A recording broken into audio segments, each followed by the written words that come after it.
Hello student, after a long time we have to start a new chapter number 3rd in geometry, that is circle. We have to recall all the terminology of the circle. Circle is a set of point equidistance from a fixed point in a plane. Circle म्हणजे काय म्हणतो आपण त्याला, set of points which are equidistance. ही जी line दिसत आहे याच्यावरचे सगळे पॉइंट कसे आहे, fix point in a plane आहे, परंतु कसे आहे, equidistance from each other. याला म्हणायचं आहे सर्कल. दॅट फिक्स्ड पॉइंट कुठे, तर तो असतो अगदी मध्यभागी आणि याला म्हणतात centre of circle. It is fixed point is called as a centre of circle. Segment joining the center of circle and the point on the circle. We can take any one point. आपण कुठलाही एक point घेणार आहोत. Suppose I will take the point here.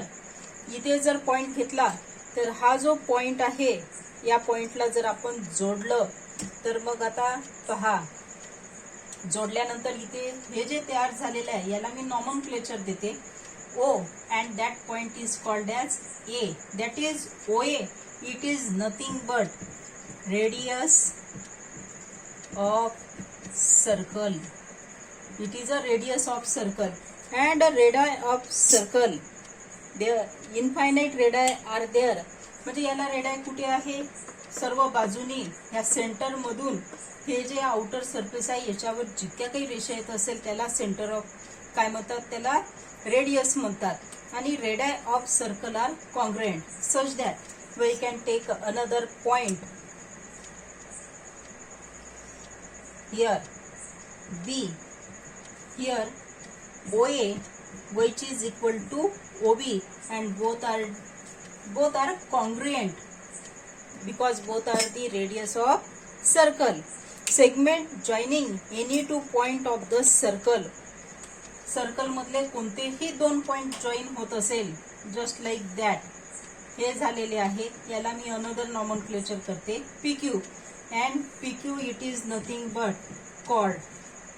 chord of circle. It is called as chord of circle. Here the chord which can be going from the center of circle, that is called as a diameter. याला म्हणायचं आहे, हा जो AB आहे that is AB which is called as diameter of a circle. And diameter of a circle, हा जो diameter आहे हा कसा तयार झालेला आहे, OA plus OB. OA plus OB म्हणजेच इथे म्हणत असताना OA or OB which is equal to half of AB. that is diameter. म्हणजेच रेडियस ही डायमीटरच्या कशी असते, हाफ ऑफ असते. And diameter is the longest chord of the circle. Diameter हा एकमेव असा असतो की तो कसा असतो, सर्कल मधला सगळ्यात मोठा कॉर्ड असतो. And circle has a infinite diameter. Circle मधून काय आहे, या सेंटर ऑफ सर्कल मधून असंख्य असे डायमीटर आपण काय करते, पास होतात. म्हणून मग आपण इथे काय म्हणू शकतो, circle has infinite diameter. Here we can recall O is the center of circle. OA or OB both are the radius of circle. Both the radii are congruent to each other. AB is a chord which are passing through the center of circle, and that diameter which is equal to the radii, addition of two radii. Hence radii it is equal to half of diameter. Here PQ हा जो दिलेला आहे, it is a segment joining any two point of the circle. P and Q are any two point on the circle that can be joined together by a segment which is called as chord of a circle. If we can say that perpendicular drawn from the center of circle to its chord, we can take one circle. Circle मध्ये इथे काय आहे, it is a centre.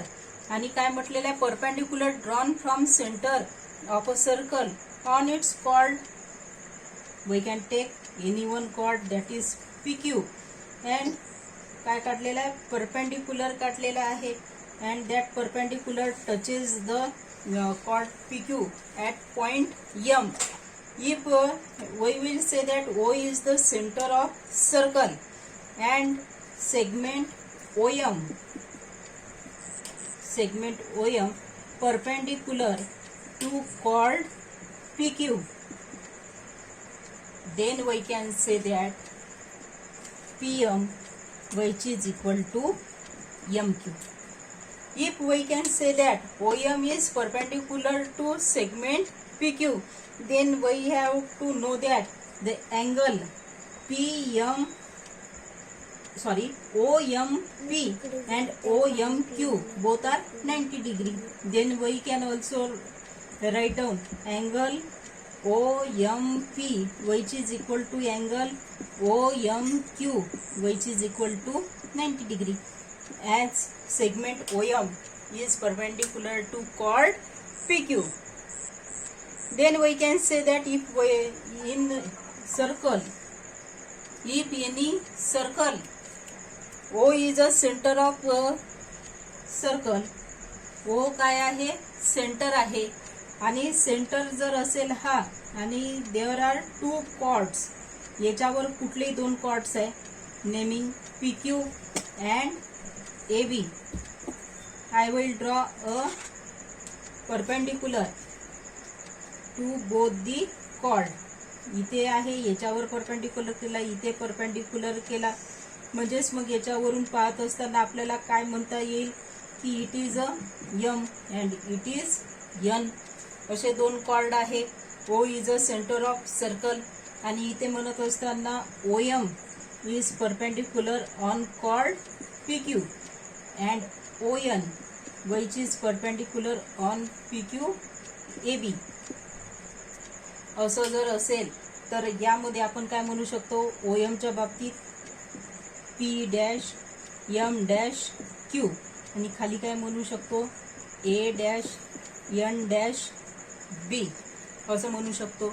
आणि जर असं होत असेल तर मग आपण काय म्हणू शकतो, इथे पाहत असताना एक स्टेटमेंट आपण करू शकतो की ON जो आहे अँड OM आहे, बोथ आर, दोन्ही हे कॉर्ड काय आहे, सेम आहे, म्हणजेच OM which is equal to ON. दोन्ही कॉर्डचं जे काही डिस्टन्स आहे ते कसं असते, सारखं असते. आणि हे समजा एखाद्या वेळेस म्हटलं की आपल्याला गिवन डाटा दिला, if OM it is equal to ON, दोन कॉर्ड जे आहे, distance from centre to the chord, different two chords are same, then we can say that, मग याच्यावरून आपण काय म्हणू शकतो की PQ, chord PQ is equal to chord AB. दोन्ही कॉर्ड कसे असतात, सारखे असतात. Let us recall. सेंटर दिलेला आहे, सेंटर वर काय टाकलेलं आहे, आपण इथे परपेंडिक्युलर टाकलेला आहे. परपेंडिक्युलर टाकला असेल तर आपण काय म्हणतो, OM is perpendicular on PQ. असं जर असेल तर PM अँड MQ हे डिस्टन्स कसं असते, सारखं असते. जर हा परपेंडिक्युलर टाकला असेल तर हे इथे जे अँगल तयार होतात they have equal measurement, that is 90 degree. दोन कॉर्डवर जर समजा सेम सर्कलमध्ये सेम सेंटरमधून परपेंडिक्युलर ड्रॉन केला असेल तर ते डिस्टन्स सुद्धा कसं असते, इक्वल असते. आणि ते डिस्टन्स इक्वल असेल तर ते कॉर्ड सुद्धा कसे असतात, इक्वल असतात. थँक्यू.